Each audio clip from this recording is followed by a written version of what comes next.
So now come to the practice session. Okay. Just I am giving you 5 minutes. You will learn 2 examples, the first 2 examples, and you will tell me what can be the hypothesis. That means the first one, what we can say, this one, alternate. Am I right? We can say original hypothesis or alternate hypothesis. So what will be alternate hypothesis and null hypothesis for this one? But you have to study this too. Those who are following from YouTube channel, you can pause this video and think over it. Then you can again start the video and match with us. Okay, inshallah. So I am giving you 5 minutes for thinking. So we are again on live. Can you please, anyone of you, explain the research question and hypothesis and null hypothesis? Any one of you? At first, discuss this two, and then we go for this one. Okay. Okay. Yeah, Sharif, brother Sharif, we can discuss. Yeah. Shall I give the answer or discuss the example? You can discuss. Yeah, discuss like me. Like you, possibly I will not be able to discuss. Possible. Yeah. So far I understand. I start. So what are the health benefits of eating an apple a day? So this is the research question, and we are trying to find out any relationship between the eating apple and its effect on the health benefits. Firstly, there can be many things or many issues. So we are just focusing on apple consumption. Okay, go. Yes, we are gauging one relationship on the health benefit from eating an apple. So our main hypothesis, the original hypothesis, has been given here. We assume that increasing apple consumption in over 60s will result in decreasing frequency of doctor's visit. So our independent variable is the increasing apple consumption, and our dependent variable is the decreasing frequency of doctor's visit. So this is the doctor's visit is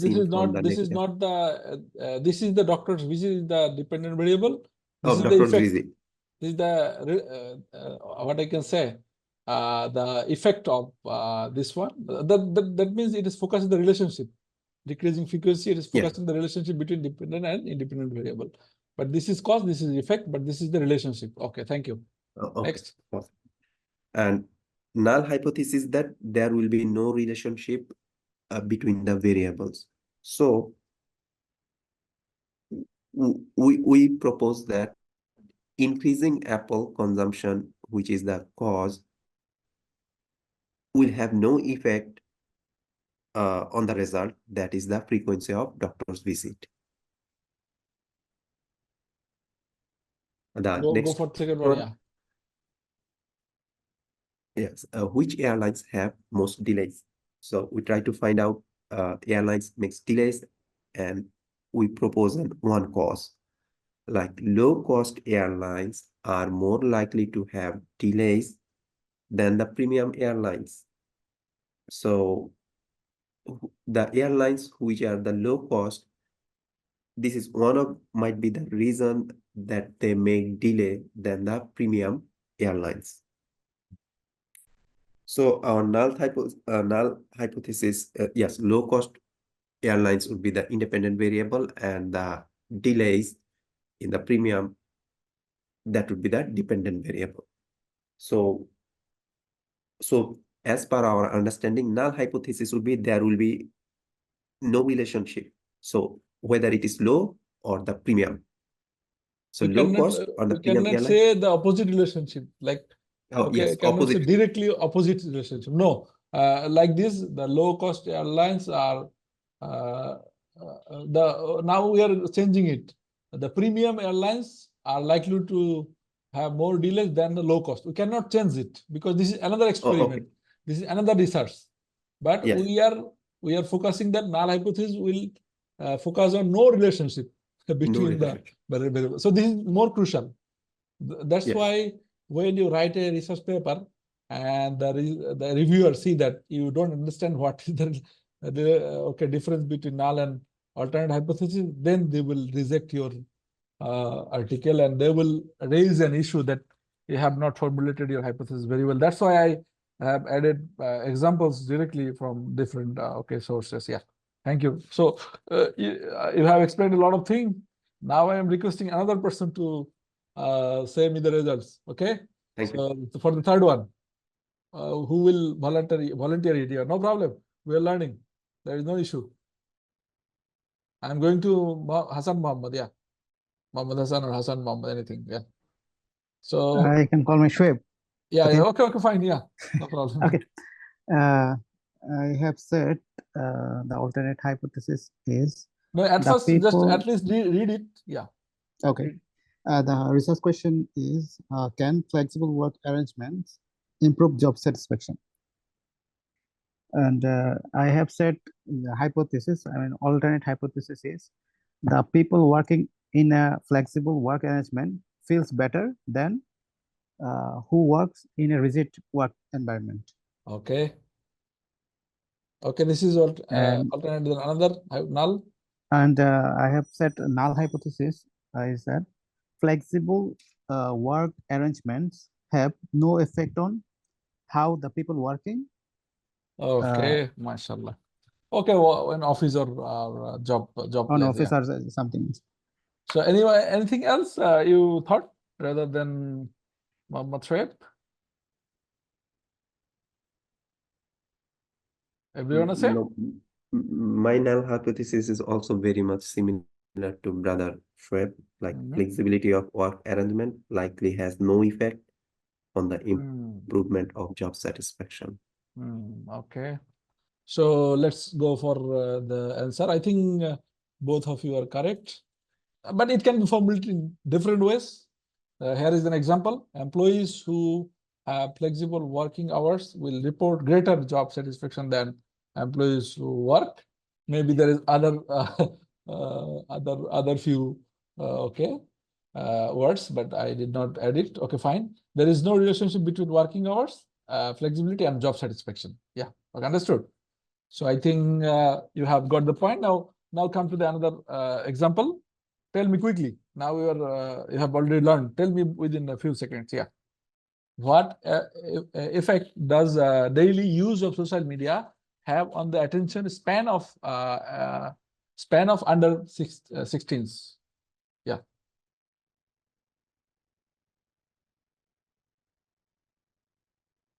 So what can be the dependent variables here? Independent? Daily use of social media? Daily use of social media. And we can also consider the effect as a Effect. independent, yeah. But there can be many effects. So you can consider one effect. Then you can formulate a hypothesis. Daily use of social media have the contributing. No, here is already they also mentioned another variable. Example of this variable. Okay, attention span. Yeah. Now you can relate.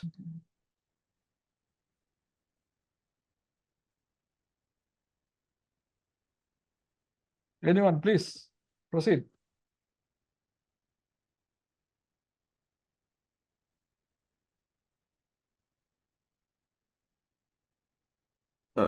Might be decreasing attention span of under 16. Yeah, using more that decrease the attention span. Am I right? Like this? Okay, they said effect, you can consider the effect increasing, decrease on the same. Am I right? So we can say the decrease, and alternate, we will say, okay, there is no relationship or there is no effect of social media on attention span. Am I right? So like this, we can consider, and let's see the result. There is a negative correlation between time spent on social media and attention. That means it will decrease the span. It's similar hypothesis, and there is no relationship between social media use and attention span in the under 16. So I think you have learned the thing, and alhamdulillah, by this slide we have already covered. So how to set conceptual framework like hypothesis, alhamdulillah. And the next thing we will going to cover is the methods. That means how we will choose our research methodology, like what is it based on qualitative, quantitative, and mixed mode. We'll collect data by doing experiment, doing surveys or case studies or focus group observation. There is a lot of discussion, and we will cover this thing in the next lecture, and then we will inshallah provide you how to write a research proposal, and we will also describe the general structure of the research article. And inshallah, you will have a break, and you will have to prepare a research proposal based on the topic you have selected for this course, inshallah, because doing practical research will help you a lot rather than just only participating in online class. So alhamdulillah, we have already covered most of the thing. So in the next lecture, inshallah, we are going to cover, okay. What is the number lecture number now? I think this is 6. Okay. I think this is 6 number, and you have to submit a literature review. I already told you to submit it. Please complete it and submit in the Google Classroom. It is still there, submission portal. And in the next lecture, we will cover research methodology design, and then we will cover how to prepare proposal. I think that's all from my side. If you have any question, we can go for it. Now I am stopping the recordings.